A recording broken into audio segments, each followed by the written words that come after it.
Hi everyone, it's Janet and welcome to my craft room. Today I'm here for another hop video from the Card Hoppin, a Year of Fun Themes and Techniques group hosted by Jennifer Holder. This month our theme is going to be using a sketch, and the technique I'll talk about in a minute.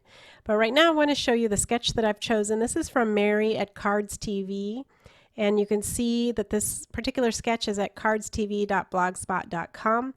The nice thing about Mary's sketches is they always include all the measurements, so it really makes it easy to work with. I'm also going to be using this balloon party animal die from Spellbinders. It's brand new and I thought it was super cute, couldn't resist it. So let's talk about the papers that we're going to be using. I've got 3 papers, they're double-sided, and I'll be using actually 4 patterns out of this. This comes from the Let's Celebrate 6x6 pad that I picked up at Michael's. They do sell this one yet. I've seen it there, so if you like this paper, go get it there. I'm going to include also some basis cardstock in aqua. This is 80-pound cardstock. It's perfect for card making, and it's also perfect for this particular paper pad. Then we have another basis, dark red, and a pop tone wild cherry. Both of these are beautiful cardstocks as well, and you can get them over at Cardstock. I'll have a link to that and all the products actually in the video description. So the first thing I'm going to do is create a card base, and this is done by taking an 8.5 by 11 sheet and cutting it in half.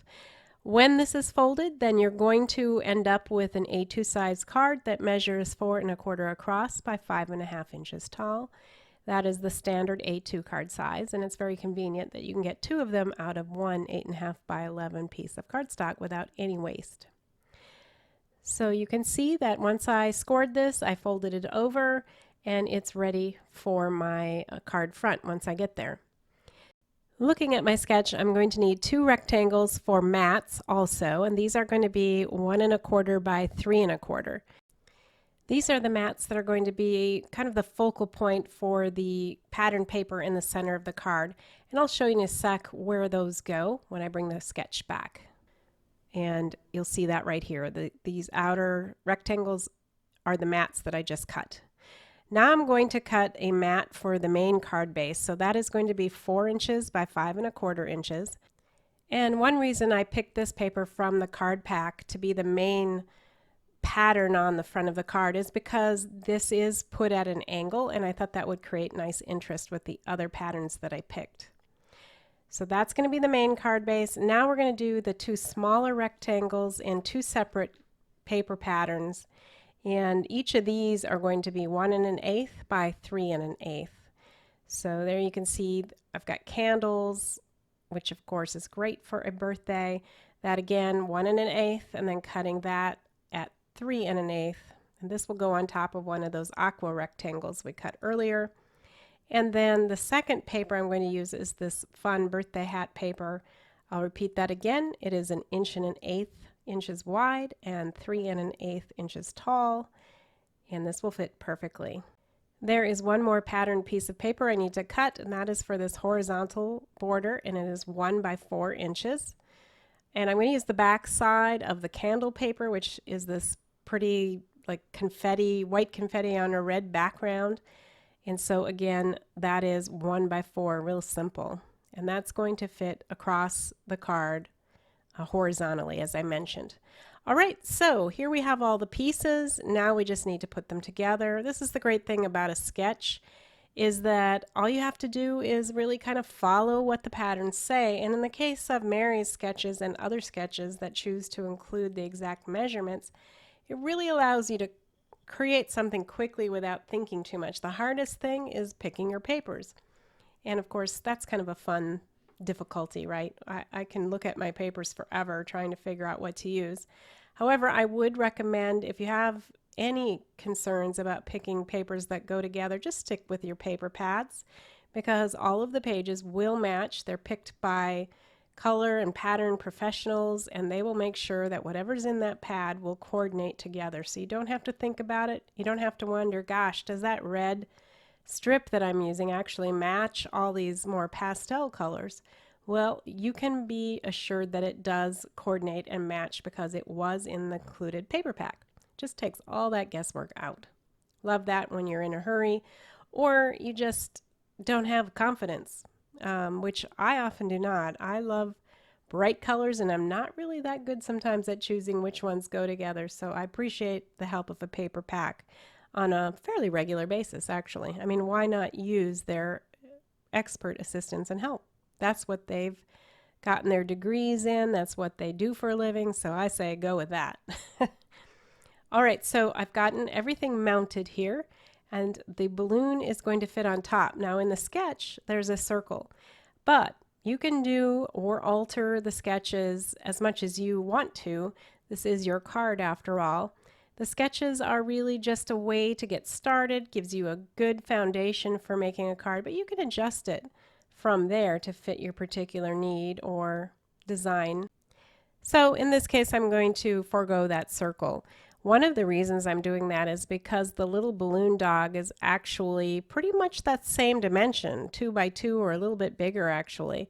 So if I put a 2-inch circle on it, it just would be too crowded looking. So in this case, I've opted to just create this cute little balloon dog and put it on top of those 2 rectangles.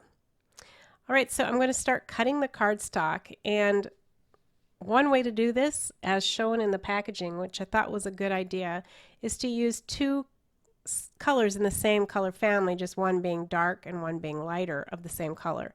So I'm choosing red in this case, and that's where the basis cardstock and the pop tone cardstock that I showed you earlier come into play. They're both reds, but one is lighter than the other.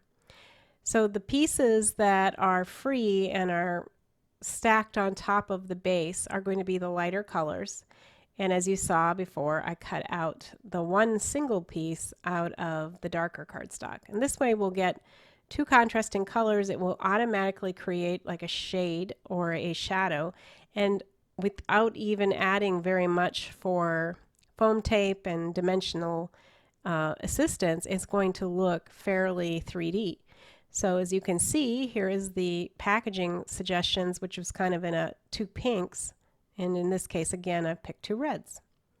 So some of the pieces are going to go directly on top of the base without any foam tape, and I chose to cut off the little balloon end on the nose so that when I put on the lighter color I don't have to worry about getting those 2 pieces that create the little end or the nose to match up perfectly. There won't be one that I have to worry about that doesn't hang over slightly and make it look funny. So I just trimmed that off. I'm going to do that with the tail as well when we get there. So the ear is going to be on a small foam square, and that will pop up. I'm going to also pop up the 2 legs, and then the tail I'm going to just glue directly onto that tail background. And the reason you do this is because you got to think about what pieces of the balloon would be closest to you, and those pieces are going to be lighter than those in the background in color, and they're going to appear bigger. So that's why you would put the legs, which are going to be closest to you if you're looking at that balloon animal, would pop up. So while you watch me do that, I'm going to take a second and apologize for my kind of stuffy sound today. My husband had the misfortune of catching COVID, we think probably at work, and he brought it home, and then I got it. So we got to spend the few days after the 4th of July fairly miserable with COVID. And it's been, oh gosh, today is the 19th when I'm recording this, so it's been well over 10 days now, and the only symptoms I'm still fighting with are congestion, mainly in my head. He has it mainly in his chest, but mine is definitely in my sinuses and ears. So therefore I sound a little funny. Hope you don't mind, and I hope you guys are staying healthy out there. This has not been easy. I made it through the January period without getting sick, but couldn't get through this one. So I always felt it was sort of inevitable, being that we're all out amongst people so much and not wearing masks very much. Nobody really is, including myself. But anyway, hope you're well. All right, so I finished putting together this little balloon dog, and now I'm using some Dr. P.H. Martin bleed-proof white ink and just a fine brush. I think this is a size 1 brush, if I remember correctly. And I'm doing the highlights of where the reflection would be in this dog if it were a real balloon. So it just again adds a little bit more realism to the idea that this could be a balloon dog. And it's amazing what the little bit of white can do. Now this Dr. P.H. Martin is really great stuff. You can also use a white gel pen, but I chose to use this. I like it better, actually. So anyway, we are at the point of putting on the final touches of this card. So first I'm going to attach the dog and then this sentiment. It's a foiled sentiment that I made with a glimmer foil plate. I will put that in the video description as to what that was, and also a link and the name of that cute balloon dog. I just think he's so adorable and so quick to put together too, and it's just cute as can be. I love balloon animals, and I guess that's why I was so attracted to this one that just recently came out in the Spellbinder store. And I'll just put that directly onto the card front. I don't think I need to put this up on additional foam tape. It already looks real three-dimensional anyway, and it will just make it harder to mail it, which inevitably this will be mailed. So the last thing I'm going to do is attach the enamel dots. These are from Eyelet Outlet. They are matte finish. They come in all kinds of colors, but I love the matte finish. It's not shiny, and they just have such a nice appearance. Love them, love them. And they come in 3 sizes on each card. So I'll put a link to that too. It's a nice change to the real shiny enamel dots we're typically accustomed to using. And that's going to finish my card. I hope you enjoyed seeing this. Please follow all the people on the hop. I've got the whole list in the video description. You can go to the next person and just keep going and see all kinds of clean and simple card ideas made with sketches. There will probably be also some grunge style cards because that was the second choice. We could either make them clean and simple or grunge. So thanks for joining me. Really appreciate your time and that you stopped by. I hope you will like this video and subscribe if you haven't subscribed already. I've included a couple other videos here for your viewing pleasure, so if you want to keep the fun going, you can also watch these and then come back and go to the next person on the hop. Well, it's time for me to go. Thanks. I'll be back soon with another video. Bye.